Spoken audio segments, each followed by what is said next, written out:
প্রিয় দর্শক, সবাইকে প্রীতি ও শুভেচ্ছা জানিয়ে শুরু করছে আমাদের নিয়মিত আয়োজন টেবিল টক অনুষ্ঠান। সঙ্গে আছে ডক্টর তৌহিদুল হক।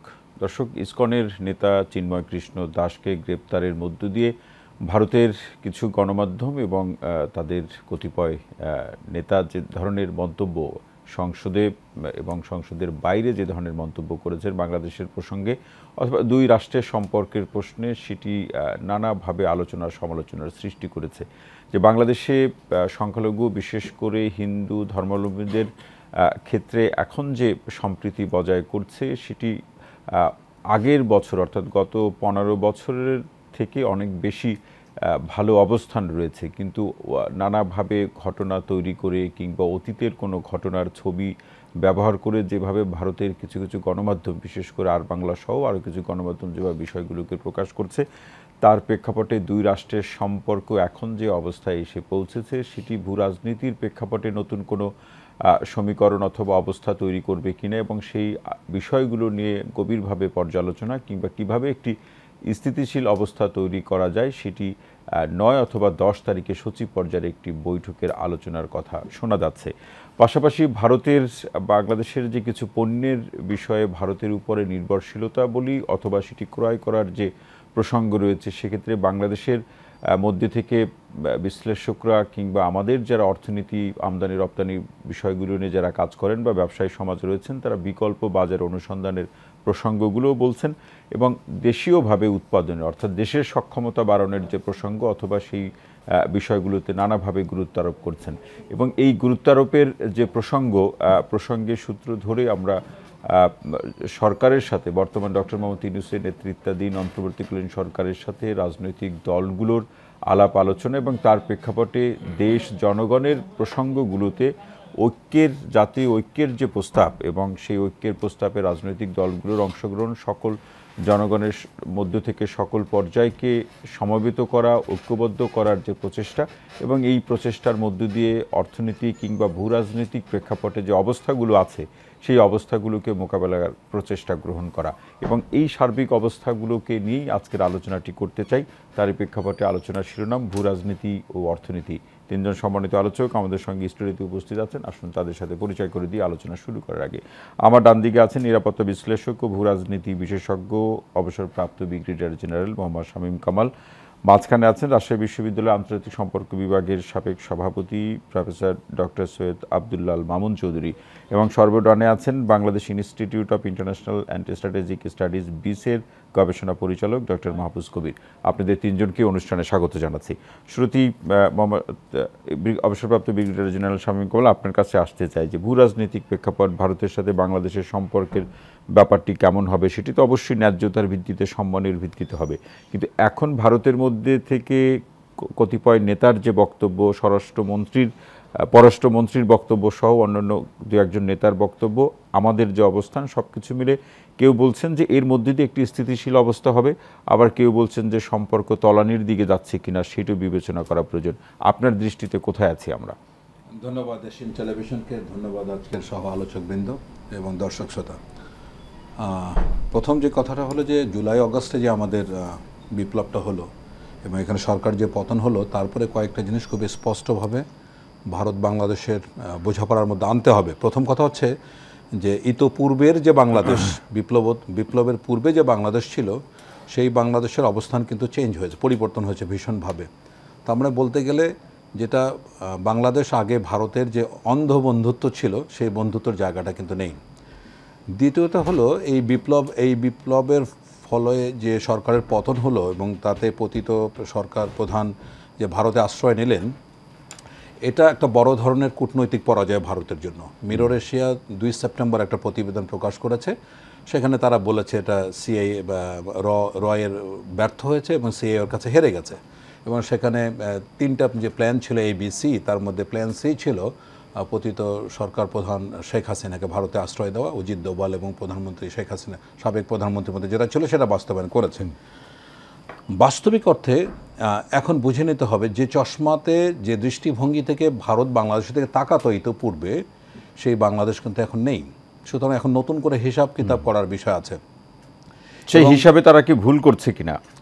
হিসাবে ভুল করছে, ভুল করার কথা না, ভুল করার কিছু কিছু আলামত পাওয়া যাচ্ছে। যেটা হচ্ছে রাষ্ট্রীয় পর্যায়ে কিন্তু হচ্ছে না। এটা ধরেন কিছু কিছু উগ্রবাদী হিন্দুত্ববাদী সংস্থা তাদের আচরণ বা সর্বশেষ কলকাতা বা আগরতলায় বাংলাদেশ দূতাবাসে এবং ডিপ্লোম্যাটিক মিশনে যে ঘটনাগুলো ঘটেছে এগুলি খুবই ন্যাক্কারজনক। কিন্তু আমরা যেটাতে বিস্মিত হয়েছে যে গত সপ্তাহে ভারত পরপর কৃষ্ণ দাসের পরে চিন্ময় কৃষ্ণ দাসের আটকের পরে ভারতের পররাষ্ট্র মন্ত্রণালয় থেকে দুটো প্রেস নোট দিয়েছে এবং এটার ভাষা অত্যন্ত আপত্তিকর ছিল।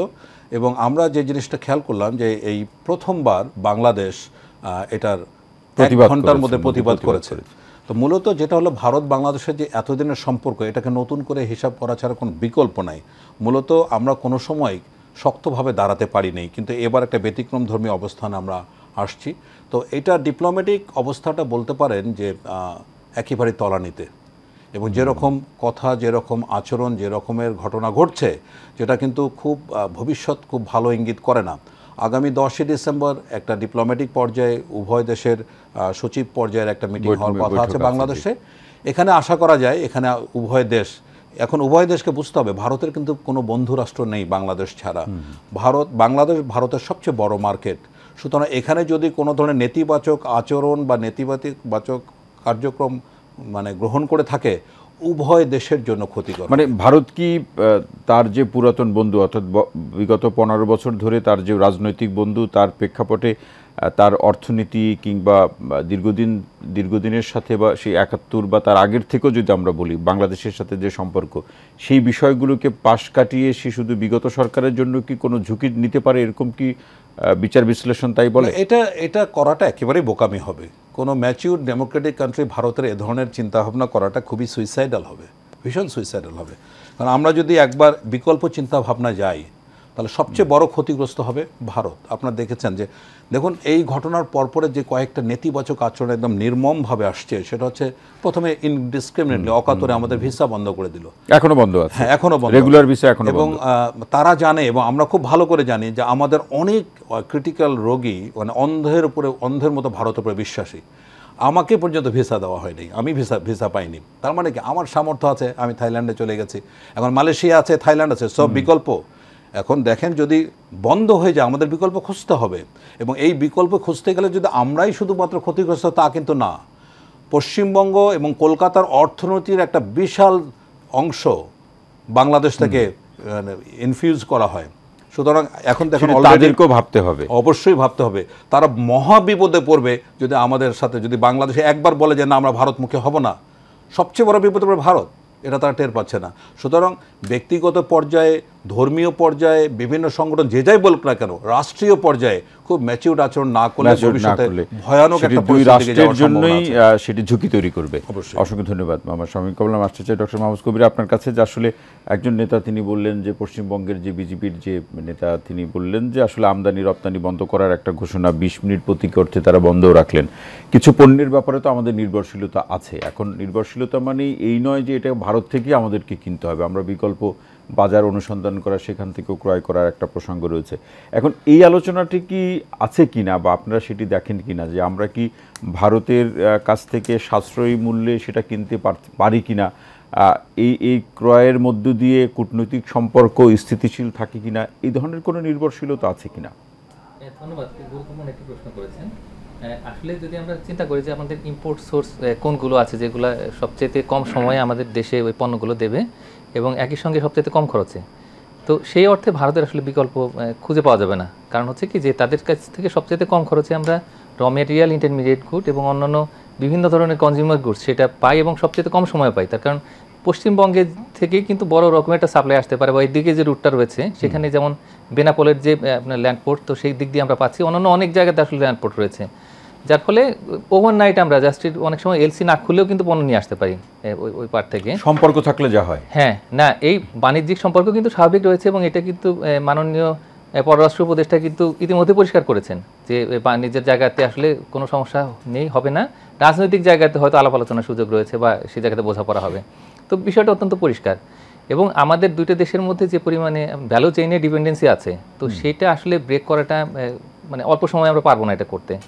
আমরা হয়তো পেঁয়াজ অন্য দেশ থেকে নিয়ে আসতে পারি, মিয়ানমার থেকে বা পাকিস্তান থেকে, কিন্তু এই যে পুরো আমাদের যে আরএমজি সেক্টরের সাপ্লাই চেইন, ভ্যালু চেইন, এই জায়গাতে খুব নিবিড় একটা সম্পর্ক রয়েছে। তার কারণে এই অল্প মানে একটা টি শার্ট তৈরি করার জন্য বা অন্য যে কোনো ধরনের আর কি যে আরএমজি প্রোডাক্ট এটা তৈরি করার জন্য কিন্তু মার্জিনটা খুবই সামান্য। এবং এই ক্ষেত্রে যদি আমরা চীনের উপরে বা অন্য কোনো জায়গা থেকে আমরা র ম্যাটেরিয়াল ইন্টারমিডিয়েট গুড নিয়ে আসতে যাই, তাহলে সেক্ষেত্রে খরচটা যে লেভেলে পড়বে আমরা কিন্তু আসলে খরচটা তুলতে পারবো না, এটা বাস্তবতা। তো সুতরাং এই সমস্ত কারণেই কিন্তু একটা বিশাল ডিপেন্ডেন্সি অনেক দিন ধরে তৈরি হয়েছে। আর এই মুহূর্তে যে সিঙ্গেল স্টেজ ট্রান্সফরমেশনে আমরা যাই, তো এই কারণে কিন্তু খুব সহজেই এই ভারত থেকে আমরা খুব কম সময়ে মানে লিড টাইমটা অনেক কম হয় যদি এখান থেকে নিয়ে আসি। চায়না থেকে আনতে গেলে সেখানে এলসি করা, তারপরে এখান থেকে যে শিপ এটসেট্রা, এগুলোর জন্য কিন্তু অনেক সময় লাগে। এটা বাস্তবতা। সুতরাং এই বাস্তবতা ডক্টর মাহফুজ কবির যে আসলে প্রতিবেশী তো আর চেঞ্জ করার কোনো সুযোগ নাই, সেটি ভারতও পারবে না, আমরাও পারছি না। কিন্তু এই বিষয়টিকে মাথায় রেখে অর্থনৈতিক অথবা জীবনযাত্রা কেন্দ্রিক যে নির্ভরশীলতা আছে, এটি যে কোনো প্রতিবেশী রাষ্ট্রের সাথে এটি থাকাটাই খুব স্বাভাবিক। আর আমাদের সাথে তো তার তো একটা ঐতিহাসিক সম্পর্ক বাংলাদেশ এবং ভারতের প্রসঙ্গে। এই সম্পর্কের সূত্র ধরে অর্থনৈতিক যে প্রেক্ষাপট, সেই প্রেক্ষাপটের সূত্রে আমাদের গার্মেন্টস শিল্পে, আপনি যেহেতু আরএমজি প্রোডাক্টের কথা উল্লেখ করলেন, যে এখনও যে অস্থিরতার প্রসঙ্গগুলো দেখছি, সেক্ষেত্রে ষড়যন্ত্র আছে, এই অভিযোগও কিন্তু আছে। সেক্ষেত্রে আমাদের অর্ডারগুলো আশেপাশে চলে যাবে এরকমও খবর আছে, কিন্তু আপনাদের বিশ্লেষণ কি? না, এক্ষেত্রে কিছু কথাবার্তা এরকম আছেই, হ্যাঁ, কিন্তু সমস্যা হচ্ছে কি যে বাংলাদেশ থেকে চট করে আসলে অন্য দেশগুলোতে মানে বাংলাদেশে যে মূল যারা প্রতিদ্বন্দ্বী যে সমস্ত দেশ আন্তর্জাতিক বাণিজ্যে, যেমন ভারত একটি দেশ, একই সঙ্গে পাকিস্তান আছে, শ্রীলঙ্কা আছে, ভিয়েতনাম আছে, প্রত্যেকেই কিন্তু কস্টলি, মানে বাংলাদেশের চাইতে তাদের খরচ, উৎপাদন খরচ অনেক বেশি। তো সুতরাং ওই জায়গাতে আসলে আমাদের সাথে কম্পিট এত সহজে তারা করতে পারবে না। মানে সুতরাং চট করেই যে ওইখানে সব অর্ডার চলে যাবে বিষয়টা এরকম নয়। ভারত যেটি বলেছে যে তাদের অলরেডি একটা বড় সাপ্লাই চেইন নিজেদের দেশের মধ্যে আছে, তার কারণ তারা তুলা তৈরি করে, তারাই ধরেন ইয়ার্ন এবং ফ্যাব্রিক এগুলো সব তৈরি করে নিজেরাই কাট করলে যেটা হবে বা সেলাই করলে সেটা হচ্ছে 15 থেকে 20 দিনের ভিতরে বা ম্যাক্সিমাম 30 দিনের ভিতরে তারা পুরো লিড টাইম নিয়ে ইন্টারন্যাশনাল মার্কেট দিতে পারে। তবে তাদের প্রোডাক্ট রেঞ্জটা কিন্তু ডিফারেন্ট, ওটা বাংলাদেশের মতো নয়। সুতরাং হয়তো ইন্টারন্যাশনাল যে সাপ্লাই চেইন যেটি আছে আসলে আরএমজির, তো সেটার একটা সেগমেন্ট কিন্তু তারা দিতে পারবে, বাকি মানে বাংলাদেশে যেটা আসে সেটা অন্যরা কিন্তু এত কম খরচে দিতে পারে না বা ওই প্রোডাক্টের মধ্যে দিতে পারে না। সুতরাং এখানে বিষয়টা অত্যন্ত পরিষ্কার যে সময় লাগবে আসলে এই অর্ডারগুলো যেতে। 20% যেটা চলে গেছে এই যে জুলাই আগস্টের বিপ্লবের সময়ে, তো সেটা গেছে, কিন্তু পরিস্থিতি তখন যেরকম ছিল তখন আসলে বাংলাদেশ সাপ্লাইটা দিতে পারতো না, আবার কিন্তু সেগুলো ফেরত আসছে। এবং এই ট্রাম্প যখন হয়তো ক্ষমতায় বসবেন, হোয়াইট হাউসে যাবেন, এরপরে কিন্তু আরও নতুন নতুন অনেক অর্ডার চলে আসবে বাংলাদেশে এবং চাইনিজ অনেক ইনভেস্টমেন্ট এখানে আসবে, এটি বাস্তবতা। তার কারণ ওইখানে কিন্তু ট্রেড ওয়ার শুরু হয়ে যাবে। সুতরাং এই যে নয়া বাস্তবতা, সেই জায়গাতে বাংলাদেশে অনেক সুযোগ রয়েছে। এবং আমি মনে করি যে যেহেতু মাননীয় পররাষ্ট্র উপদেষ্টা পরিষ্কার বলেই দিয়েছেন এবং অন্য জায়গা থেকেও একটা সিগন্যাল রয়েছে যে যতটুকু আছে এই মুহূর্তে বাণিজ্যের জায়গাতে, অর্থনৈতিক জায়গাতে, তো সেই জায়গাগুলো পরিষ্কার থাকবে। কিন্তু তার মানে এই নয় যে আসলে এই যে যেটা বলা হলো যে আসলে দুটো প্রোডাক্টের কথা বলেছি, খেয়াল করলে দেখবেন তারা বলেছে যে পেঁয়াজ এবং আলু এটা তারা বন্ধ করে দেবেন, কিন্তু এটা কিন্তু অফিসিয়াল স্টেটমেন্ট নয়, এটার একজন রাজনৈতিক নেতা বলেছেন। রাজনৈতিক নেতা তো নানা ধরনের কথাবার্তা বলেন, তারা মানুষ নিয়ে কাজ করেন, তারা মানুষের আবেগ নিয়ে উস্কানি দিয়ে এগুলো করতে চান, কিন্তু আসলে খুব বেশি কিন্তু তেমন কোনো স্টেটমেন্টই আসেনি ইনফ্যাক্ট অফিসিয়াল লেভেল থেকে, পশ্চিমবঙ্গ থেকেও আসেনি বা কেন্দ্রীয় জায়গা থেকে আসেনি।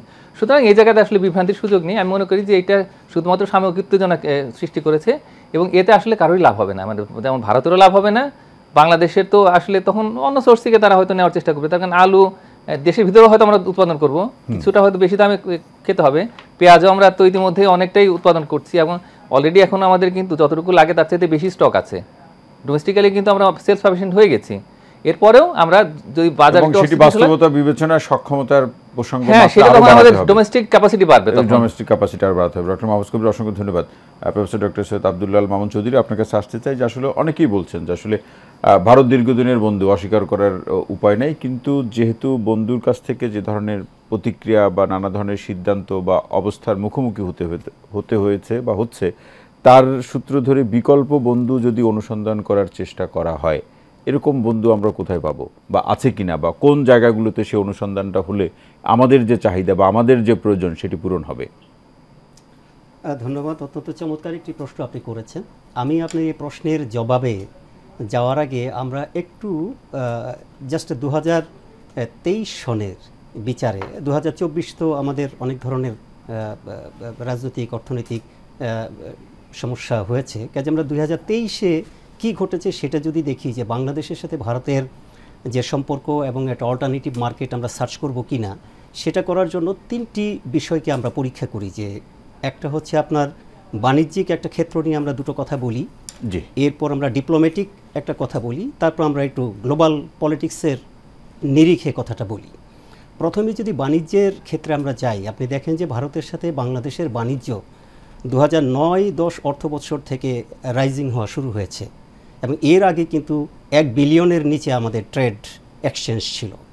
এখন আপনি দেখেন 2009-10 পর থেকে 2018-19 এই সময়কালের মধ্যে 1 বিলিয়নে উন্নীত হয়েছে আমাদের ট্রেড এক্সচেঞ্জ। ঠিক 2019-20 পর থেকে 2023-এর মাঝখানে 2 বিলিয়নে আমাদের মানে ট্রেড এক্সচেঞ্জ হয়েছে, এবং আমাদের কিন্তু ভারতের সাথে এখন ট্রেড গ্যাপ প্রায় 11 বিলিয়নের মতো। অর্থাৎ বাংলাদেশ যে ভারতে এক্সপোর্ট করে তার চেয়ে বেশি ইম্পোর্ট করে, এবং গ্যাপটা এদিকে বেশি। এখন এটা কিন্তু আমরা ক্রমান্বয়ে আমাদের এক্সপোর্টটাও বাড়াচ্ছি, যেটা আমি বললাম যে শুরুতে ছিল 1 বিলিয়নের নিচে, পরবর্তী 8-9 বছরের মধ্যে 1 বিলিয়ন ক্রস করে ফেললো, পরবর্তী আবার 5 বছরের মধ্যে কিন্তু ডাবল হয়ে গেল, এবং এটা কিন্তু ইনক্রিজিং পর্যায়ে ছিল। কাজে আমাদের কিন্তু ট্রেড গ্যাপ কম ছিল। এখন আমরা দেখি যে এই ধরনের ট্রেডিংটা আমাদের অল্টারনেটিভ মার্কেটের সাথে সম্ভব কিনা। আপনি যদি মিয়ানমারের সাথে দেখেন, আমাদের পার্শ্ববর্তী রাষ্ট্র, তাদের সাথে আমাদের কিন্তু এমনিতেই সমস্যা, বর্ডার সমস্যা, রোহিঙ্গা সমস্যা, তারপরেও এখন পর্যন্ত তাদের কাছে কিন্তু 500 বিলিয়ন পর্যন্ত আমরা মানে বাণিজ্যে যেতে পারিনি। আমরা অনেকে বলি যে এখান থেকে আমরা ভিয়েতনামের দিকে যাব। ভিয়েতনামের সাথেও কিন্তু বাংলাদেশে 2023-এ কেবল এসে আমরা 2 বিলিয়নের মতো একটা বাণিজ্যের জায়গায় গিয়েছি। এখন আমরা যদি সেখান থেকে আবার চায়নাতে যাই, যেটা ইতিমধ্যেই আমরা দেখেছি, সেটা আমাদের জন্য মানে মার্কেট ভ্যালুয়েবল হবে না, কারণ কস্ট ইফেক্টিভ হবে না। সুতরাং আমাদের কাছে যেটা মনে হয়েছে যে ভারতও কিন্তু এই যে তার 11 বিলিয়ন বেশি, আমাদের চেয়ে বেশি তারা এক্সপোর্ট করতে পারে বাংলাদেশের, এই মার্কেটটাও কিন্তু তাদের ধরে রাখতে হবে। এবং তার প্রমাণ কিন্তু আমরা পেয়েছি যে ভারতের চিকিৎসকরা কিন্তু আন্দোলন শুরু করেছেন, এবং বিভিন্ন সেক্টর থেকে আন্দোলন শুরু করেছেন। কাজেই বাংলাদেশ ভারতের সাথে যে পলিটিক্যাল যে ক্ল্যাশ অথবা পলিটিক্যাল যে আমাদের মতবিরোধ চলছে, এইটা যেভাবেই ঘটুক না কেন, বাস্তব হলো অর্থনীতি। এই অর্থনীতিকে ওভারকাম করে বাদ দিয়ে কোনো রাজনীতি টিকবে না। সুতরাং বাংলাদেশের যেমন ভারতের দরকার হয়, কারণ তার তো ট্রেডটাকে রেইজ করতে হবে, গ্যাপটাকে ফিল আপ করতে হবে। ভারতও এত বড় মার্কেট হাতছাড়া করবে, মানে দিন শেষে হিসাবটা হবে পলিটিক্যাল ইকোনমির জায়গা থেকে। ইস্যুটা এটা হলো ওই দেশের সরকার, তাদেরকেও তাদের জনগণকে বোঝানোর জন্য কিছু করতে হচ্ছে। বাংলাদেশের বর্তমান সরকার, তাদেরকেও টিকে থাকার জন্য জনগণকে কিছু করতে হচ্ছে। এবং এর মাঝখান দিয়ে বিভিন্ন সমাজের মধ্যে যে গোষ্ঠীগুলো, বিভিন্ন ইন্টারেস্টেড গ্রুপগুলো, তারা তাদের শক্তি সুসংহত করার জন্য, রাজনৈতিক, অর্থনৈতিক, প্রশাসনিক শক্তি সুসংহত করার জন্য তারা এই সুবিধাগুলো নিচ্ছে। এবং আরেকটা জিনিস আপনি খেয়াল করবেন যে এই জিনিসটা এখন কেন বেশি হচ্ছে। বর্তমানে টেকনোলজি এত ডেভেলপ করেছে, আপনি দেখেন যে মেইন স্ট্রিম মিডিয়ার চাইতে মানে মেইন স্ট্রিমের বাইরের মিডিয়া, সোশ্যাল মিডিয়া, আপনি দেখেন 16 কোটি মানুষ 16 কোটি কিন্তু ইউটিউব চ্যানেল চালু করতে পারে। কাজে এই যে অসংখ্য ইউটিউব চ্যানেল এবং বিভিন্ন জায়গায় যার মনে যা আসতেছে সে প্রকাশ করে দিচ্ছে, কোনো কিছু থাকা যাচ্ছে না। সেটি তো আছে, সেটিতে নিয়ন্ত্রণ নিয়ে আসা একটু সময় সাপেক্ষ ব্যাপার সোশ্যাল মিডিয়ার প্রসঙ্গে। কিন্তু যেটি ভারতের যেটি নিবন্ধিত গণমাধ্যম, এই শব্দটি আমরা বলতে চাই, সেই গণমাধ্যমের কোনো গণমাধ্যম, আর বাংলার প্রসঙ্গ যদি আমরা উল্লেখ করি, তারা যেভাবে প্রচার করছে আমাদের এখানের যে ঘটনাগুলোকে ফুলিয়ে ফাঁপিয়ে বাড়িয়ে যেভাবে প্রচার করছে, সেক্ষেত্রেও তো সেখানে কেন্দ্রীয় সরকার বা তাদের কেন্দ্রীয় কর্তৃপক্ষ কোনো ব্যবস্থা গ্রহণ করছে অথবা তাকে নিষেধ করছে, সেটাও তো আমরা শুনছি না। সেই প্রসঙ্গে আমি আসছিলাম। সেই প্রসঙ্গে আসলে সংক্ষেপে আমি যেটা বলি, দেখেন বাংলাদেশে বিগত 15 বছর যাবত যে সরকারটা ছিল, আমরা মনে করি যে সেই সরকারের সাথে ভারতের সম্পর্কটা একেবারে অ্যাপেক্স লেভেলে ছিল। এখন একটা সরকার পরিবর্তন হয়েছে। আপনি জানেন যে সরকার পরিবর্তন হওয়ার সাথে সাথেই প্রত্যেকটা সরকারের কিন্তু আলাদা আলাদা পলিসি থাকে। এই ক্ষেত্রে উল্লেখ করা ভালো যে বর্তমান বাংলাদেশে যে ইন্টারিম সরকার আছে, ইনারা কিন্তু রাজনৈতিক সরকার নন। কাজে কতদিন তারা থাকবেন সেটাও কিন্তু নিশ্চিত নয়। কাজে এই যে অনিশ্চয়তা, এটা কিন্তু বিশ্বের বিভিন্ন দেশের সাথে বাংলাদেশের ফরেন পলিসির ক্ষেত্রে একটি গ্যাপ সৃষ্টি করেছে। ভারতের ক্ষেত্রে সেই গ্যাপটা হতে পারে, তারা হয়তো নিশ্চিত হতে পারছেন না। দ্বিতীয়ত হলো যে বিগত যে আমাদের মানে সরকারটা ছিল, তারা আপনি দেখেন পুরো পৃথিবীতে গ্লোবাল নর্থ এবং গ্লোবাল সাউথের কিন্তু একটা কম্পিটিশন আছে। এই গ্লোবাল সাউথের অন্তর্ভুক্ত যে কান্ট্রিগুলো, সেগুলোর সাথে থেকে কিন্তু বাংলাদেশ উন্নয়ন পরিকল্পনা নিয়ে এগোতে চাচ্ছে।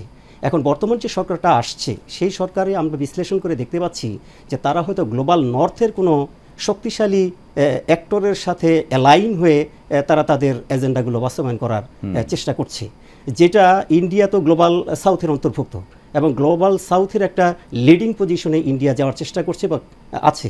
তো কাজে তাদের জন্য কিন্তু আবার গ্লোবাল জিও পলিটিক্সের মধ্যে এটা কিন্তু একটা চিন্তার বিষয় যে বাংলাদেশের সরকার কোন পলিসির দিকে গেলে তাদের আঞ্চলিক জিও পলিটিক্স এবং গ্লোবাল জিও পলিটিক্সের ক্ষেত্রে কি হবে। আপনি জানেন যে পুরো পৃথিবীর মধ্যে কিন্তু 5টা বা 6টা কান্ট্রি কিন্তু সুইং স্টেটস। আপনি এর মধ্যে সাউথ আফ্রিকা আছে, ব্রাজিল আছে, তুর্কি আছে এবং ভারত আছে। এরা কিন্তু সুইং স্টেট, এরা কিন্তু একেবারে ডাইরেক্ট অ্যালাইন হয় না। কাজে ভারত সুইং স্টেট হওয়ার কারণে সে কি গ্লোবাল নর্থের দিকে যাবে না কোন দিকে যাবে, এটা কিন্তু তার জন্য একটা সিকিউরিটির ব্যাপার। এই জন্যই আমার মনে হয় যে ভারতের কেন্দ্রীয় সরকার এই জিনিসগুলো হয়তো বা দ্রুত সময়ের মধ্যে একটি স্থিতিশীল অবস্থায় তারা হয়তো এখানে ইন্টারফেয়ার করছে না, তারা হয়তো যেটাকে বলে যে আমরা ডিপ্লোমেসির ভাষায় বলি যে ট্র্যাক টু লেভেলে এক ধরনের, এবং সেটা কিন্তু তাদের পররাষ্ট্র এইভাবে পরিস্থিতিটা নিয়ন্ত্রণ করার জন্য কিন্তু সেটি বলেছেন ট্র্যাক 1 এ না গিয়ে ট্র্যাক 2 তে কিভাবে ম্যানেজ করা যায়। জয়শঙ্করও সেটি বলেছেন যে তারা কূটনৈতিকভাবে পর্যবেক্ষণ করছেন। আরও আলোচনা শুনবো অধ্যাপক আব্দুল্লাহ মামুন চৌধুরী স্যার। শামীম কামাল স্যার, আপনার কাছে আসতে চাই প্রশ্নটি এরকম যে আসলে আমাদের যে জাতীয় ঐক্যের যে ডাক সরকার দিয়েছে এবং সেই আলোচনাটিকে সামনে রেখে এরকম আলোচনা হচ্ছে যে আসলে আমাদের জাতীয় ঐক্য কি শুধু ভারত প্রসঙ্গে হয়ে যাচ্ছে কিনা, জাতীয় ঐক্য তো হবে দেশ এবং জনগণের যে কোনো প্রসঙ্গকে সামনে রেখে। আমরা কি শুধু ভারতকে সামনে রেখে জাতীয় ঐক্য করব? এই প্রশ্নের উত্তর দেওয়ার আগে আমি জাস্ট প্রাসঙ্গিকভাবে এতক্ষণ যে আলোচনা হলো তার একটা অংশ, যেন আমরা আমাদের ডিপেন্ডেন্সি বা অন্ধ নির্ভরতা যে ভারতের উপরে, এটার বিপরীতে যে বিষয়টা আছে, 7 সিস্টার নিয়ে ভারত যে সমস্যা আছে সেটাও আমরা একটু ভেবেচিন্তে দেখি। দেখুন, আপনার 7 সিস্টারের সমস্ত ক্যাপিটালে বাংলাদেশের রাজধানী ঢাকা থেকে একদিনের মধ্যে বলতে গেলে 8 থেকে 10 ঘন্টার মধ্যে পৌঁছায় যেতে পারে অল ক্যাপিটালস, আমি যত 7টা যে সার্ভিসটা আছে। কিন্তু কলকাতা থেকে তাদের ওই সব ক্যাপিটালে পৌঁছাতে মিনিমাম দরকার 3 দিন।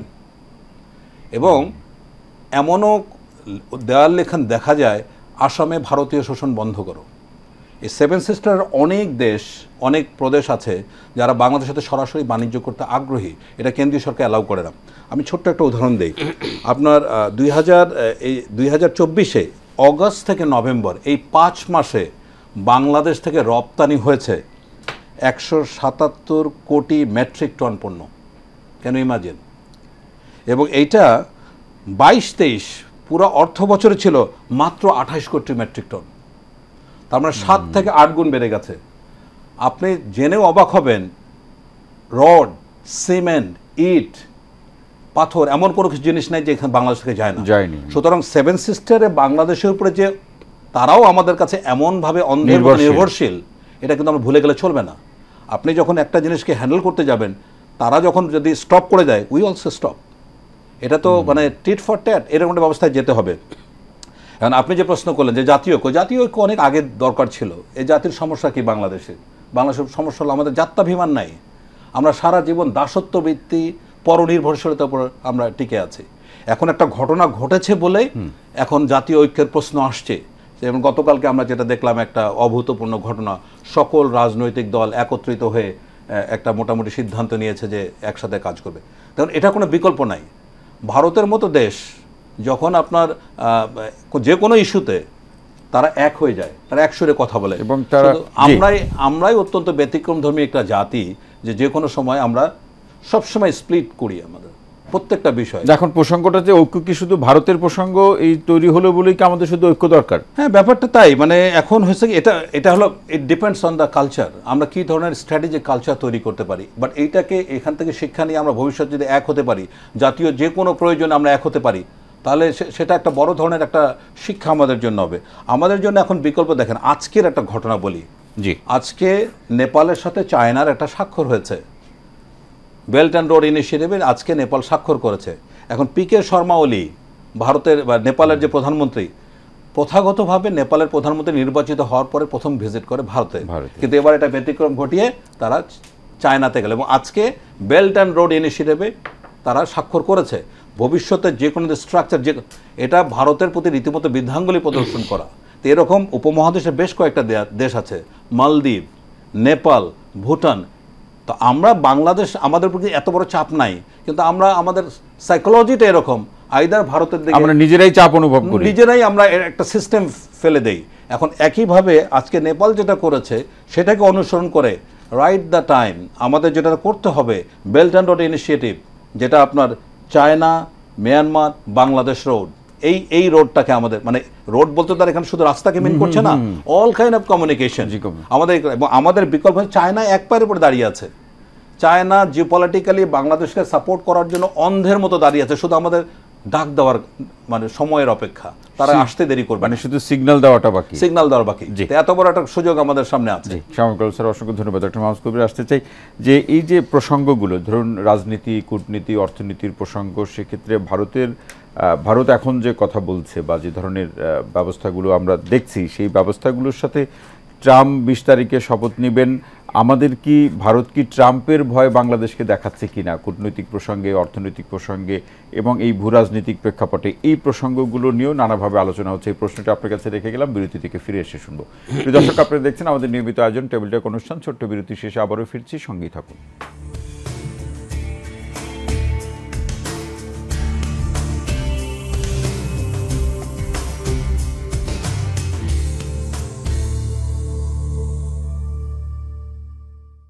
প্রিয় দর্শক, বিরতির পর আরও একবার স্বাগত জানাচ্ছি টেবিল টক অনুষ্ঠানের। সঙ্গে আছে ডক্টর তৌহিদুল হক। ভূরাজনীতি, অর্থনীতি, এই শিরোনামে আলোচনা। ডক্টর মাহফুজ কবির, আসলে ট্রাম্প 20 তারিখে শপথ নেবেন, এখন বাংলাদেশের সাথে ভারতের ভূরাজনীতি, অর্থনীতি, কূটনৈতিক প্রসঙ্গগুলো আছে। এক্ষেত্রে কি ভারত ট্রাম্পের উপরে নির্ভর করে এই ধরনের কাজগুলো করছে কিনা, সেই আলোচনা বা অভিযোগও আছে, আপনি কিভাবে দেখেন? আমি মনে করি বিষয়টা এরকম নয় সরাসরি, কিন্তু একই সঙ্গে এটাও সত্য যে নরেন্দ্র মোদীর সঙ্গে কিন্তু ডোনাল্ড ট্রাম্পের একটা ভালো সম্পর্ক আছে। মানে এক হলো যে ডোনাল্ড ট্রাম্প নিজে ব্যবসায়ী এবং ব্যবসায়ী বান্ধব একজন নেতা, অন্যদিকে মোদিও কিন্তু ওইরকমই, তিনি নিজে ব্যবসায়ী না হলেও তিনি কিন্তু সারাক্ষণ মানে ক্ষমতায় আসার আগে থেকে তিনি যখন ওই স্টেট গভর্নমেন্টে ছিলেন তখনও কিন্তু ওই পুরো গুজরাটে সারাক্ষণ ব্যবসায়ীদেরকে তিনি প্রমোট করেছেন এবং তার পুরো রাজনৈতিক মডেলটাই কিন্তু মানে ব্যবসায়ী কেন্দ্রিক মডেল, হ্যাঁ, বিজনেস মডেল। তো সেই জায়গাতে আমি মনে করি যে উভয়ের মধ্যে কিছু মিল আছে এবং তারা একে অপরকে প্রমোট করতে চান। এর বাইরে আমি কিন্তু খুব একটা বেশি কিছু দেখি না। এটা ছাড়া যেটা ছিল যে তার যে আর একটা প্ল্যান যেটা ছিল যে কমলা হ্যারিস যদি হোয়াইট হাউসে যেতে পারতেন তাহলে এই কোয়েশনটা ডিফারেন্ট হতো, তখন কিন্তু আমাদের নতুন করে চিন্তা করতে হতো। আমি মনে করি না যে আসলে এই ট্রাম্প কার্ড দেখানোর তেমন কোনো সুযোগ রয়েছে বা তার বাস্তবতা আছে। তাহলে এই আলোচনাটা বা এই গুঞ্জনটা কেন চলছে? এটা এই ধরনের কথাবার্তা তো সবসময় চলে, তাই না? মানে ইনফর্মালি অনেক কথাই তো আমরা বলি বা শুনি, তো এগুলোর আসলে কোনো বাস্তব ভিত্তি নেই। তবে হ্যাঁ, ট্রাম্প প্রশাসনে অনেকেই আমরা দেখতে পাচ্ছি যারা হয় ভারতীয় বংশোদ্ভূত বা অন্য কোনো জায়গাতে তারা আছেন কোনোভাবে আর কি। তো সেই বিষয়গুলো আছে, তার কারণ ভারত বুঝতে হবে যে তারা সবচেয়ে বেশি জনসংখ্যার দেশ, তাদের অনেক ব্রেইন আছে আর কি, যেগুলো আসলে আমেরিকাতে কাজ করে বা বড় বড় মাল্টিন্যাশনাল কোম্পানিগুলো আছে, মানে গুগল বা মাইক্রোসফটের কথা যদি বলি বা অন্য যে কোনো ধরনের বড় কোম্পানি, সেখানকার সিইও বা বড় পজিশনে তারা কিন্তু আছেন। তো একই সঙ্গে বাংলাদেশের যে এক্সপোর্ট ডেস্টিনেশন বিভিন্ন জায়গাতে যেটা আছে সেখানকারও অনেক বড় পজিশনেও কিন্তু বায়ারদের মধ্যে তারা আছেন, এগুলো বাস্তবতা। কিন্তু একই সঙ্গে এটাও সত্য যে যখন একটা প্রোডাক্ট বাংলাদেশে তৈরি হয়, ফর এক্সাম্পল একটা আরএমজি প্রোডাক্ট, তখন বিভিন্ন রকমের ম্যাটেরিয়ালগুলো কিন্তু ইন্ডিয়া থেকে আসে, ইন্ডিয়ার বিভিন্ন কোম্পানিও কিন্তু বাংলাদেশে কাজ করে, তাদেরও কিন্তু আমাদের দেশে ইনভেস্টমেন্ট আছে, যার ফলে ওই পুরো ভ্যালুর কিন্তু একটা অংশ আসে ভারত থেকে, যার ফলে বাংলাদেশের প্রোডাক্টের যদি কোনো ডিসরাপশন হয় ইন্টারন্যাশনাল মার্কেটে, তখন কিন্তু সেটার ক্ষতি কিন্তু ভারতকেও নিতে হবে। সুতরাং এই জায়গাতে আমি মনে করি নরেন্দ্র মোদী তিনি ভালো ব্যবসা বুঝেন, তিনি কিন্তু এইটা করবেন না। সুতরাং এই আসলে ট্রাম্পকে দিয়ে বাংলাদেশকে শিক্ষা দেওয়া, এই ধরনের কথাবার্তা এগুলো একেবারেই বাতুলতা। আমি মনে করি যারা বলেন সেটা একেবারে বোকার স্বর্গে তারা বাস করছেন। সুতরাং এটা পরিষ্কার যে ব্যবসায়িক কোনো সম্পর্ক আসলে মানে নরেন্দ্র মোদী নিজে নষ্ট করতে চান না, এবং সেটা বাংলাদেশ যেহেতু তার একটা বড় বাজার, তো ওই জায়গাতে সুতরাং এরকম কোনো কাজ তিনি হয়তো করবেন না বলে আমার বিশ্বাস। এটা একটা বিষয়। আর দ্বিতীয় বিষয়টা হচ্ছে কি যে এই ডোনাল্ড ট্রাম্প ক্ষমতা এলে, যেটা আমি আগেই বলেছি যে বাংলাদেশে অনেকগুলো নতুন ব্যবসা আসবে।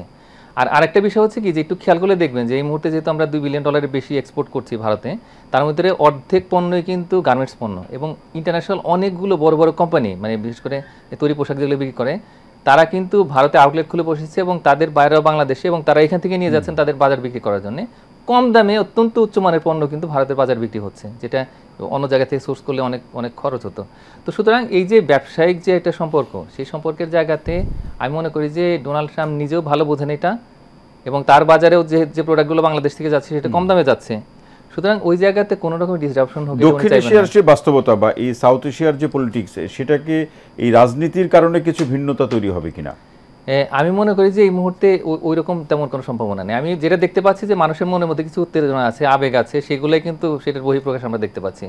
এটা ছাড়া পারস্পরিক নির্ভরতা তো একটা বাস্তবতা। আর যদি একটা জিনিস খেয়াল করেন যে এটা আমার একেবারে ওন অ্যাসেসমেন্ট, আমি বেল্ট অ্যান্ড রোডের পুরো এই কাজটা করেছি সাউথ এশিয়াতে, এবং দেখতে পেয়েছি যে এবং তাদের সঙ্গে কথা বলেছি আমি, এবং ওইখানে দেখা গেছে যে যতই নেপাল স্বাক্ষর করুক, যত ভালো চুক্তিতেই আসুক চায়নার সঙ্গে, তারা আসলে বেল্ট অ্যান্ড রোড ইনিশিয়েটিভের খুব বেশি ভালো প্রকল্প নিজের দেশে করতে পারবে না, তার কারণ এত কস্টলি হবে ওইটা। আর যাবে কোন দিক দিয়ে ওই রাস্তাটা?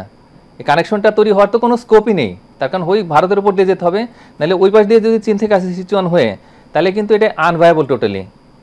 যার ফলে এই কাজটা মানে তারা স্বাক্ষর করলেও খুব একটা লাভ হবে না। অন্য জায়গাতে সফট ইনফ্রাস্ট্রাকচারে যদি কিছু সাপোর্ট দেয় তাহলে সেটা হবে। আর একই সঙ্গে আমরা যেটা চিন্তা করছি যে না ঠিক আছে, এই কুনমিং থেকে ঢাকার পথে যেটা হবে মিয়ানমারের ভিতর দিয়ে আসবে, তো ওই বিষয়গুলো কিন্তু আমরা অনেক আগে সেল করে ফেলেছি যে এটা আসলে ঠিক এর মধ্যে যদি ভারত না থাকে তাইলে ওইটা বাস্তবায়িত হবে না। এবং এই কারণে কিন্তু 2015 সালের পর থেকে কিন্তু আমরা একেবারে আগাইনি যে এই যে পুরো যে কানেক্টিভিটি K2K, এটা কিন্তু বাস্তবায়িত হয়নি কিন্তু ভারত পিছনে চলে যাওয়ার কারণে। তারা যদি থাকতো তাহলে সেক্ষেত্রে আমাদের অলরেডি এই যে ইকোনমিক করিডোর যেটা BCIMEC সেটা কিন্তু হয়ে যেত। সুতরাং এটা বাস্তবতা। এবং একই সঙ্গে এখন যে পরিস্থিতি মিয়ানমারে, সুতরাং ওই আশা করে এখন লাভ নেই আমাদের যে ঢাকার সঙ্গে একটা ভালো সড়ক যোগাযোগ বা এটা তৈরি হবে। একটা জিনিস হতে পারে, সেটা হলো যে যেটা এখন অলরেডি আছে, যে এই কুনমিং থেকে বাংলাদেশের পথে যে জাহাজের যোগাযোগ, তো সেই জায়গাতে যদি আরেকটু কিছু লজিস্টিক ইনফ্রাস্ট্রাকচার এগুলো যদি ইমপ্রুভ করতে পারি তাহলে সেক্ষেত্রে হয়তো কিছু হবে। বাট এখন যেটা হচ্ছে, একটা ছোট্ট এক্সাম্পল দিয়ে আমি শেষ করি, সেটা হলো যে এই মুহূর্তে কিন্তু আমরা পাকিস্তান থেকে চিনি কেনার সিদ্ধান্ত নিয়েছি এবং সেটার খরচ হবে হচ্ছে যে ওইখানকার টাকায় হবে, বাংলাদেশি টাকায় 68 টাকা পার কেজি। কিন্তু একই সঙ্গে একটু কম্পারেটিভলি যদি আমরা দেখি যে কলকাতা থেকে যদি আমরা সেই চিনিটা কিনি তাহলে সেটার অন্তত 10 টাকা কম পড়বে এবং খুব দ্রুত ওভারনাইট আমরা এটা বাংলাদেশে আনতে পারবো।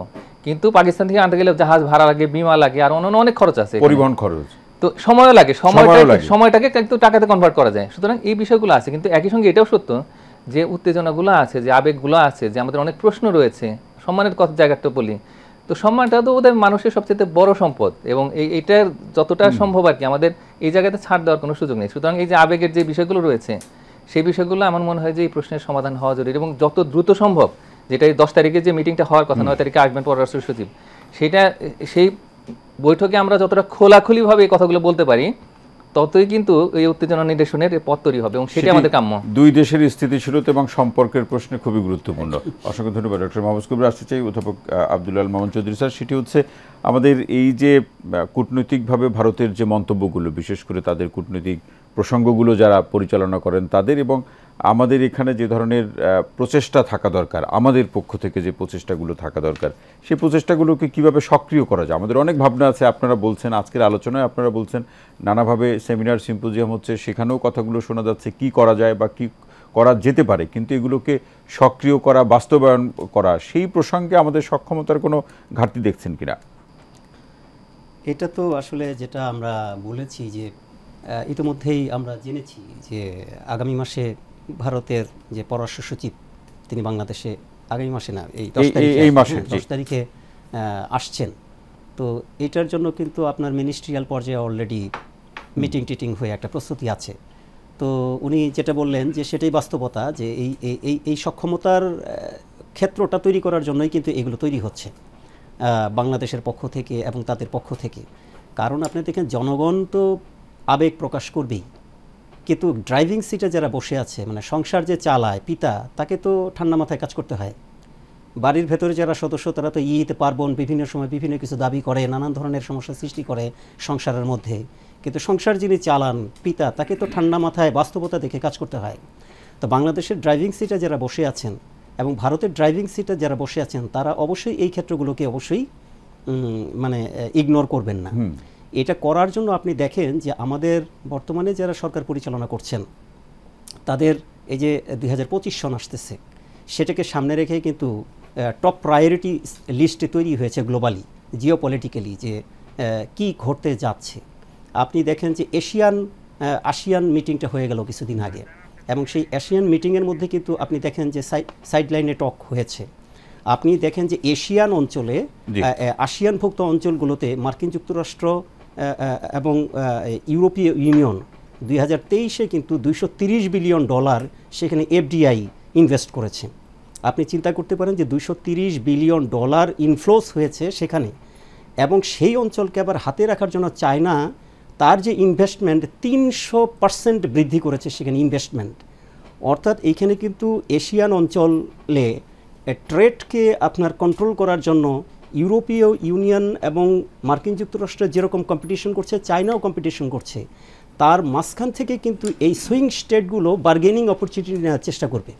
এই সুইং স্টেটগুলোর মধ্যে আমাদের সাউথ এশিয়ার মধ্যে আছে আমাদের ইন্ডিয়া এবং কাউন্টার হিসেবে চায়না। তো এরা কিন্তু এই বার্গেনিং সুবিধাটা নেওয়ার চেষ্টা করবে, এবং এই বার্গেনিং সুবিধাটা ইন্ডিয়া নিতে পারবে কি না সেটা নির্ভর করবে তার নেইবারিং কান্ট্রির সঙ্গে তার বন্ধুত্ব কেমন। এবং এখানে আমরা একটা বিরতিতে যাব, তার আগে মামুন চৌধুরী স্যার আপনার কাছে প্রশ্নটি রেখে যায়, এই বড় দেশগুলোর সাথে একটা সমন্বয়, কূটনৈতিকভাবে অর্থনৈতিকভাবে ভূরাজনীতির প্রেক্ষাপটে যে সমন্বয় করার যে প্রসঙ্গ, সেই জায়গাতে বাংলাদেশের প্রসঙ্গে এই মন্তব্য আছে যে আমরা অধিকাংশ ক্ষেত্রেই পোস্ট অ্যাক্টিভ, কিন্তু এই যে প্রোঅ্যাক্টিভ হওয়ার যে প্রক্রিয়া, সেই জায়গাতে কূটনৈতিক যে স্ট্রেংথ বা ক্যাপাসিটির যে প্রসঙ্গ, সেই বিষয়টি নিয়ে আপনার বিশ্লেষণ শুনবো, তবে বিরতির পর।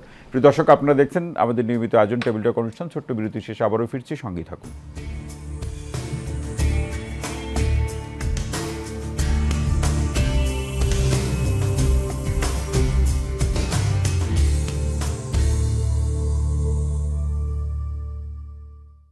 প্রিয় দর্শক, আরও একবার স্বাগত টেবিল টক অনুষ্ঠানের সঙ্গে আছে ডক্টর তৌহিদুল হক। ভূরাজনীতি, অর্থনীতি, এই শিরোনামে আলোচনা প্রফেসর আব্দুল্লাহ মামুন চৌধুরী স্যার আপনার আলোচনা শুনছিলাম। সেক্ষেত্রে আমার প্রশ্নটি ছিল যে কূটনৈতিক প্রসঙ্গে এই অভিযোগটি আছে বাংলাদেশের প্রসঙ্গে, আপনারাই করে থাকেন যারা এই ডিপ্লোম্যাটিক ইস্যুগুলো নিয়ে কাজ করে, যে আমরা প্রোঅ্যাক্টিভ হতে পারছি না কেন? সবসময় ঘটনা ঘটার পরে আমরা নানা ধরনের আলোচনা, পর্যালোচনা কী করতে হবে সেই বিষয়গুলো নিয়ে আলোচনা করি। এক্ষেত্রে আমাদের ঘাটতিটা কোথায়? এটা আমি যদি বর্তমান সময়ে নিরিখে যদি আমরা বিষয়টা বিবেচনা করি, তাহলে আমরা দেখেন বাংলাদেশে যে ইন্টারিম সরকার, এই সরকারটা যেভাবে গঠিত হয়েছে, এখন একটা সরকার পরিবর্তন হয়েছে একটা প্রক্রিয়ার মধ্য দিয়ে, কিন্তু যারা সরাসরি সরকার পরিবর্তনে অংশ নিয়েছে তারা কিন্তু কোনো বিপ্লবী সরকার গঠন করতে পারেনি বা করেনি। যদি তারা একটা বিপ্লবী সরকার গঠন করতো তাহলে আমরা হয়তো ধরে নিতাম যে তাদের দীর্ঘদিনের প্ল্যান প্রোগ্রাম আছে, যে রাষ্ট্রটাকে তারা কীভাবে তৈরি করতে চায়, ফলে তারা হয়তো কূটনৈতিক, রাজনৈতিক, অর্থনৈতিক সব কিছু এজেন্ডা করে কাজ করত। যেমন আমরা দেখেছি 1971 সনে যখন মুক্তিযুদ্ধ হলো, তারপরে কিন্তু একটা কনস্টিটিউশন খুব দ্রুত হয়ে গেল। এর কারণ কি? যুদ্ধের আগেই কিন্তু কনস্টিটিউশনের একটা খসড়া তৈরি করা হয়েছিল 6 দফার ভিত্তিতে, ফলে এইটা আবার ইমপ্লিমেন্ট করার জন্য বেশি সময় লাগেনি। কারণ হলো বিপ্লবের একটা দীর্ঘ প্রস্তুতি ছিল। তো এখন যারা একটা নতুন সিস্টেম চালু করতে চেয়েছেন বা আন্দোলন করেছেন, তাদের দীর্ঘদিনের হয়তো প্রস্তুতি ছিল, কিন্তু তারা কিন্তু সরকারটা গঠন করেন নাই। তাহলে সরকারটা কারা গঠন করেছে? তাদের নমিনেটেড হয়ে বিভিন্ন এক্সপার্ট যারা আছেন। তো এই এক্সপার্ট যারা আছেন তারা কিন্তু আবার কোনো রাজনৈতিক দলের না। একটা রাজনৈতিক দল কিন্তু দীর্ঘদিন যাবৎ প্রস্তুতি নিয়ে থাকে যে তারা যখন সরকারে যাবে তখন কি করবে। তো কাজেই বর্তমান ইন্টারিম সরকারের এই জায়গায় তো একটা ত্রুটি বলবো না, যে এই জায়গায় তো তাদের একটা গ্যাপ আছেই। এই জন্যই হয়তো তারা আগে থেকে বুঝতে পারছে না যে কি ঘটনাটা ঘটবে, ফলে ঘটনা ঘটার পরে তাদেরকে ব্যবস্থা নিতে হচ্ছে। যদি এই মুহূর্তে একটা রাজনৈতিক সরকার থাকতো, তাহলে রাজনৈতিক সরকার চট করে জিনিসটা বুঝে ফেলতো যে এটা ঘটতে যাচ্ছে। সেটা তো একটা প্রসঙ্গ আছেই, কিন্তু এর সাথে মামুন চৌধুরী স্যার, সেটি হচ্ছে যে ডিপ্লোমেসি প্র্যাকটিস করার যে প্রসঙ্গ, ডিপ্লোম্যাট তৈরি হওয়া, সেটার সাথে সরকারের একটা পরিবর্তনের সম্পর্ক আছে। কিন্তু এটা তো একটা পেশাদারিত্বের বিষয়, এটা তো একটা নির্দিষ্ট মন্ত্রণালয় আছে, নির্দিষ্ট প্রফেশনাল আছে। সেই জায়গাটাতে কি অবস্থা? এই জায়গাটাতে আমি একটু বলবো যে অবশ্যই আমাদের একটা হয়তো ত্রুটি আছে। যেমন আমরা যখন দেখলাম যে 2017 সনে এই রোহিঙ্গা সমস্যাটা হলো, কিন্তু সেইখানে কিন্তু আমরা বলবোই যে আগে থেকে তখনকার সরকার টের পায় নাই যে এত সংখ্যক মানুষকে তারা ইভ্যাকুয়েট করে ফেলবে, মানে গাইড করা, সরকারকে যে গাইড করা। রাইট। এটার একটা মেজর কারণ হতে পারে। আমি এখানে বলবো যে এখানে একাডেমিক একটা ত্রুটি আছে। আপনি দেখেন ফরেন মিনিস্ট্রিতে যারা যায় বুয়েট থেকে পাশ করে যাচ্ছে, মেডিকেল থেকে পাশ করে যাচ্ছে, কিন্তু যারা আয়ার থেকে পড়াশোনা করছে, হিস্ট্রি থেকে পড়াশোনা করছে, রাষ্ট্রবিজ্ঞান থেকে পড়াশোনা করছে, সোশিওলজি থেকে পড়াশোনা করছে, তারা ওখানে যাচ্ছে না। তো একজন আয়ার থেকে পড়াশোনা করা ছেলে যখন ওইখানে যাবে, তাহলে তো তার আগে থেকে একটা প্রস্তুতি থাকবে। অন্য ডিসিপ্লিন থেকে যারা যাবে তার ক্ষেত্রে প্রস্তুতি হতে অনেক সময় লাগবে। আর আপনি যখন অনার্স মাস্টার্সে একটা জিনিস নিয়ে আপনি চর্চা করবেন, আপনার এক ধরনের মাইন্ডসেট তৈরি হবে। আপনি প্রফেশনে প্রসঙ্গগুলো আগে থেকেই তার জানা থাকবে। রাইট। আপনি প্রফেশনে ঢোকার পরে কিন্তু আপনাকে মাইন্ডসেটটা তৈরি করতে হয়, এবং সেই মাইন্ডসেট তৈরি করার ক্ষেত্রে আমলাতান্ত্রিক নানান জটিলতায় কিন্তু একটা গ্যাপ থেকেই যায়। এই জন্য আমি বলবো যে বাংলাদেশে ফরেন মিনিস্ট্রিতে যারা কাজ করেন তাদের মানে এক্সপার্টদের মানে ফিল্ড চয়েস এবং এগুলোর যে একটা ট্রেনিং বা রিক্রুটমেন্ট, এই জায়গাটাতে ডেভেলপ, এই জায়গাতে অনেকে বলছেন, এখন সেই আলোচনাগুলো আছে যে ফরেন ক্যাডারে নিয়োগের প্রসঙ্গ নিয়ে সরকার বা পিএসসি আলাদা করে ভাবতে পারে। আপনি কি একমত? ঠিক আলাদা করার হয়তো প্রয়োজন নাই, কিন্তু আমি বলছি যে আগে থেকে যারা যে ফিল্ডে পড়াশোনা করছেন তাদেরকে যদি মানে সুযোগ দেওয়া কন্ডিশনগুলো হয়, এমন ভাবে তৈরি হ্যাঁ, করা। তাদেরকে যদি সুযোগ দেয়, আপনি দেখেন আমাদের বিসিএস এ যে প্রশ্নগুলো আসে, বিভিন্ন ধরনের কুইজ প্রশ্ন আসে, ইন্টারমিডিয়েটের গণিত আসে, তো এইগুলো প্রফেশনাল লাইফে আমার কি কাজে লাগবে? বিসিএস পাশ করে আমরা একটা ছেলে 7 বছর 8 বছর কঠোর পরিশ্রম করছে, তারা আসলে কি শিখছে? তারা মেট্রিক আর ইন্টারমিডিয়েটের পড়াশোনা নিয়ে সেখানে যাচ্ছে।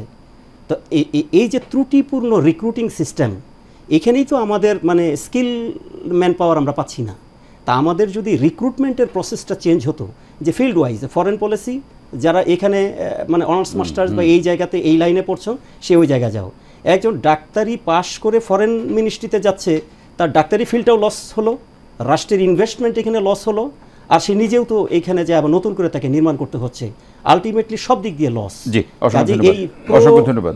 আরো আলোচনা শুনবো যে ব্রিগেডিয়ার, অবসরপ্রাপ্ত brigadier general Shamim Kamal sir আসতে চাই, যে আসলে আমরা শেষের দিকে আলোচনা একটু সমাধানের জায়গাগুলো বোঝার এবং খোঁজার চেষ্টা করবো আপনাদের আলোচনার মধ্য দিয়ে, যে ভূরাজনীতির প্রেক্ষাপট কিংবা ভারতের সাথে যে সম্পর্ক যদি একটু সরকার কিংবা বিশেষ করে দেশ এখন কিভাবে ভাবতে পারে, কোন ব্যবস্থাগুলো নিলে এই অবস্থা থেকে উত্তরণ ঘটিয়ে একটা স্থিতিশীল অবস্থা তৈরি করা যাবে। আচ্ছা, এক্ষেত্রে আমাদের বাংলাদেশিদের পক্ষ থেকে যে জিনিসটা খুবই গুরুত্বের সাথে বিবেচনা করতে হবে, আমাদের প্রত্যেকটা নাগরিককে অত্যন্ত সচেতনভাবে আচরণ করতে হবে। খেয়াল রাখতে হবে যেন কোনোভাবে কোনো ধরনের সংখ্যালঘুদের প্রতি কোনো বিরূপ আচরণ না হয়, কোনো ফাঁদে পা দেওয়া যাবে না। আমরা অসাম্প্রদায়িকতার মডেল কান্ট্রি পৃথিবীতে, কোনো সন্দেহ নাই। আমরা একই জায়গায় দেখেছি মসজিদ এবং মন্দির একই ওয়ালের মধ্যে আছে। এখানে একটা বড় ফ্যাক্টর হয়ে আসবে ভূ রাজনীতি। ভূ রাজনীতির ক্যানভাসটা তো অনেক বড়। হ্যাঁ, এখন আমরা আলোচনায় একটু আগে শুনলাম যে ডোনাল্ড ট্রাম্প আসার পরে কী হবে। ডোনাল্ড ট্রাম্প আসার পরে যেটা হবে, বাংলাদেশের একটা পক্ষে যাবে। কিভাবে আমি বুঝিয়ে বলি। মার্কিন প্রেসিডেন্টকে বলা হয় POTUS, president of the United States. সে অফিস নেওয়ার পরে তাকে 7 দিনের একটা প্রশিক্ষণ দেওয়া হয়। একমাত্র ছাত্র হলো ইউএস প্রেসিডেন্ট। এখানে সিআইএ, পেন্টাগন সহ সমস্ত গুরুত্বপূর্ণ সংস্থা তাকে বলে দেন যে এই হলো লিমিট, এই হলো প্রেসক্রিপশন ইউএস ইন্টারেস্ট। এখন কথা হলো, আমাদের কিন্তু রেডিমেড গার্মেন্টসের সবচেয়ে বড় মার্কেট হলো ইউএসএ। আমরা মনে আছে ডোনাল্ড ট্রাম্পের পাগলামি আছে, তাকে তুগলক বলা হয়, নব্য তুগলক, আর যাই হোক অনেক কিছু এখন কিন্তু বলছে। মনে আছে আপনার প্রিয়া শাহ নামে একজন অভিযোগ করেছিল ডোনাল্ড ট্রাম্পকে, তখন ডোনাল্ড ট্রাম্প উত্তর দিল, you are talking about which land. বাংলাদেশে সে নামই জানতো না।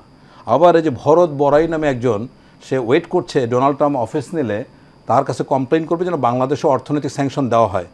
নিশ্চয়ই খেয়াল করেছেন গত সপ্তাহে ডোনাল্ড ট্রাম্প বলেছে সমস্ত ব্রিক্স কান্ট্রির উপর 10% ট্যাক্স বসাবে। খরচ কিন্তু ব্রিক্স কান্ট্রির মধ্যে ইন্ডিয়া তার মধ্যে একটা আছে। এখন বিষয় হলো, ইউএসএ তার ইন্দো প্যাসিফিক যে ইন্টারেস্ট আছে, সে কারণেই ভারত এবং বাংলাদেশকে ব্যালেন্স করে চলবে।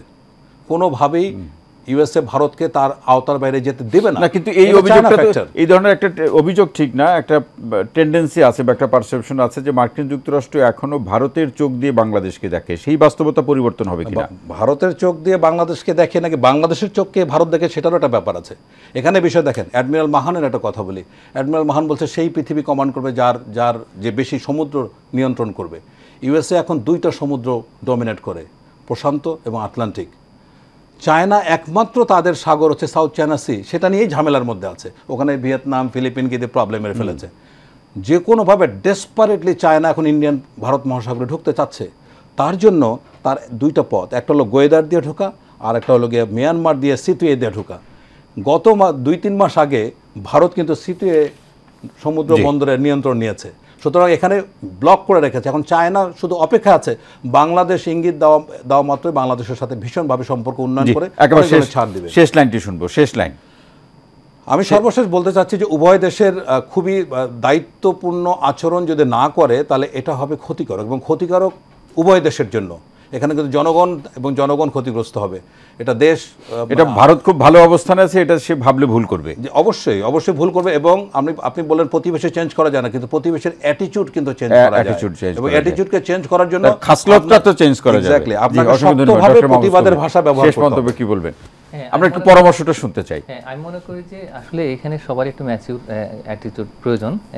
তার কারণ আমরা জানি যে আসলে উত্তেজনা করে কোনো লাভ নেই। হ্যাঁ, এটা এক ধরনের গেম আছে, একটা ডিস্ট্রাকটিভ পারসুট অফ গেমস। মানে এতে সবারই ক্ষতি হয়। আমরা আসলে ইকুইলিব্রিয়ামের কথা জানি যে এখানে সবারই ক্ষতি। তো সুতরাং এই জায়গাটাতে আমরা একটু ম্যাচুরিটি শো করি। হ্যাঁ, তো এখন এই মুহূর্তে যে সবার মধ্যে যে আবেগটা রয়েছে, তো সেটা দিয়ে একটু সেটা থাকবেই অবশ্যই, কিন্তু এর পাশাপাশি একটু যুক্তি দিয়ে আমরা যদি একটু বুঝি, এবং প্রত্যেকেরই এটা দেখা উচিত তাই আমি মনে করি যে ভারত পৃথিবীর বৃহত্তম গণতন্ত্র এবং এখানে অনেক রকমের মানুষ রয়েছেন এবং তাদের বিভিন্ন মতপথ আছে, কিন্তু তারা সবাই জানেন যে দেশপ্রেমটা তাদের ক্ষেত্রে সবার আগে। তা আমরাও যেন দেশপ্রেমের একটা নতুন ধরনের ভাষা তৈরি করি, নতুন ধরনের যে বডি ল্যাঙ্গুয়েজ অ্যাটিটিউড করি, এবং এখনই কিন্তু সেই সুযোগ যে আমরা আলাপ আলোচনা করি। এবং যেহেতু একটা রাজনৈতিক ঐক্য কিন্তু ইতিমধ্যে যেটা আমরা দেখতে পাচ্ছি যে এই গতকালকে যেটা আলোচনা হলো, তো সুতরাং এই প্রত্যেকটা দিনই কিন্তু আমাদের নতুন করে একটা পথ দেখাচ্ছে, অনেক আলোচনা হচ্ছে, বিভিন্ন কথাবার্তা হচ্ছে। এর মধ্যে দিয়ে আমরা যদি নতুন একটা ভাষা তৈরি করতে পারি রাজনীতির, প্রতিবেশীর সাথে সম্পর্কের বা ইন্টারন্যাশনাল রিলেশনসে, তাহলে সেই ক্ষেত্রে ওইটাই হবে আগামী বাংলাদেশের ভিত্তি। এবং এইভাবেই আসলে আমরা আলাপ আলোচনা করব, আমরা সামনের দিনে এগিয়ে যাব, কিন্তু অবশ্যই সেটা জাতীয় স্বার্থকে ক্ষতি করে নয়। সেক্ষেত্রে জনগণের মধ্যে এই ধরনের একটা ধারণা বা মানসিকতা তৈরি করার ক্ষেত্রে রাজনৈতিক দলের যে প্রচেষ্টা বা উদ্যোগগুলো থাকা প্রয়োজন, সেক্ষেত্রে রাজনৈতিক দলগুলো কি করতে পারে? আমি মনে করি যে অলরেডি তারা ম্যাচুরিটি শো করেছে। বিএনপির দিকে যদি বলেন বা অন্য যে কোনো ধরনের যারা রাজনৈতিক দল রয়েছে, তারা প্রত্যেকেই কিন্তু বলছে যে যেন সংখ্যালঘুর উপরে কোনো অত্যাচার না হয় বা এমন কোনো কিছু দৃষ্টান্ত স্থাপন না করি যেটা বাংলাদেশের বদনাম হয়। সেগুলো কিন্তু তাদের দিক থেকে অত্যন্ত পরিষ্কার। তো ভারতের দিক থেকে যখন একটু উস্কানি ছিল, বিভিন্ন রকমের আমরা হামলা দেখেছি, এরপরে কিন্তু বাংলাদেশের ভিতরে তার কিন্তু কোনো প্রতিক্রিয়া হয়নি। সুতরাং এই যে ম্যাচুরিটি, এইটাই হচ্ছে আমাদের সবচেয়ে বড় অ্যাসেট। এবং সেই জায়গাতে আমি মনে করি যে রাজনৈতিক দলগুলো অত্যন্ত দূরদর্শিতার পরিচয় দিয়েছে, এবং এই বিষয়টাই সামনে কন্টিনিউ করতে হবে। আমরা যদি রেজিস্ট্যান্ট থাকি যে না আমরা আবেগ ঠিক আছে কিন্তু আমরা ক্ষতিকর দিকে যাব না, তাহলে সেই ক্ষেত্রে সারা পৃথিবী আমাদেরকে মানে সেটি আমাদের জন্য মঙ্গলজনক। অবশ্যই। অসংখ্য ধন্যবাদ ডক্টর মাহফুজ কবির, প্রফেসর আব্দুল্লাহ মামুন চৌধুরী। শেষ মন্তব্য শুনবো। না, আমি যেটা বলি যে আমাদের পলিসিগুলো বিভিন্ন বিষয়ে ভিত্তিক হতে পারে। আমাদের ইকোনমিক ডিপ্লোমেসি হতে পারে, পলিটিক্যাল ডিপ্লোমেসি হতে পারে, রিলিজিয়াস ডিপ্লোমেসি হতে পারে। সেক্ষেত্রে আমরা বলবো যে আমাদের যারা ক্ষমতার ড্রাইভিংয়ে আছেন তারা যেন ডিপ্লোমেসিটা ইকোনমিক ডিপ্লোমেসির উপর ভিত্তি করে করেন, তাহলে বাস্তবতাটা তারা ভালো বুঝতে পারবেন। আর জনগণের প্রতি যেটা হলো যে রাজনৈতিক দলগুলো হচ্ছে জনগণের মাইন্ডসেট তৈরির একটা পাঠশালা। কাজেই এই প্রত্যেকটা রাজনৈতিক দল যদি এই জিনিসটা মাথায় রাখে যে তারা যেভাবে প্র্যাকটিস করবে জনগণ কিন্তু সেই দিকে ধাবিত হবে, এই দায়িত্বশীলতার পরিচয় যদি প্রত্যেকটা রাজনৈতিক দল দেয়, তাহলে আমার মনে হয় যে সেটি কি দেখছেন? সেটি ডক্টর মাহফুজ কবির বলছিলেন যে তিনি দেখছেন এবং তিনি সন্তুষ্ট। আপনি কি দেখছেন? হ্যাঁ, আমি দেখছি। কারণ হচ্ছে আমি যেমন জাতীয়তাবাদী দলকে আমরা দেখলাম যে তারা অলরেডি প্রশিক্ষণ শুরু করেছে, এবং আমরা যে ইসলামিস্ট দলগুলো আপনি দেখেন যে তারা কিন্তু তাদের কথা কিন্তু আগের চাইতে চেঞ্জ করেছে। আগে যেভাবে তারা কথা বলতেন এখন কিন্তু নতুন রাষ্ট্র করতে বিভিন্ন দেশে তাদের ভিজিটের প্রসঙ্গ আমরা দেখছি, এবং তারা কিন্তু চীন সফর করে আসলেন। কাজে সবকিছু মিলিয়ে আমার মনে হয় যে রাজনৈতিক দলগুলোও হয়তো ভবিষ্যতে দায়িত্বশীলতার পরিচয় দেওয়ার চেষ্টা করবে। সেক্ষেত্রে আমাদের কিন্তু মনে করতে হবে যে সব ধরনের রাজনৈতিক দলই মানে প্রকাশ্য এবং অপ্রকাশ্য সব রাজনৈতিক দলের সমর্থকদেরই কিন্তু আস্থার মধ্যে আনার চেষ্টা করতে হবে। অসংখ্য ধন্যবাদ প্রফেসর ডক্টর সৈয়দ আব্দুল্লাহ মামুন চৌধুরী, অবসরপ্রাপ্ত ব্রিগেডিয়ার জেনারেল মোহাম্মদ শামীম কামাল এবং ডক্টর মাহফুজ কবির। আপনাদের তিনজনকে অসংখ্য ধন্যবাদ আজকের আলোচনা আমাদের সময় দেওয়ার জন্য। প্রিয় দর্শক, আজকের মতো টেবিল টক অনুষ্ঠানটি এখানে শেষ করছি। সবাই ভালো থাকুন, সুস্থ থাকুন, নিরাপদে থাকুন। সঙ্গে থাকার জন্য অসংখ্য ধন্যবাদ।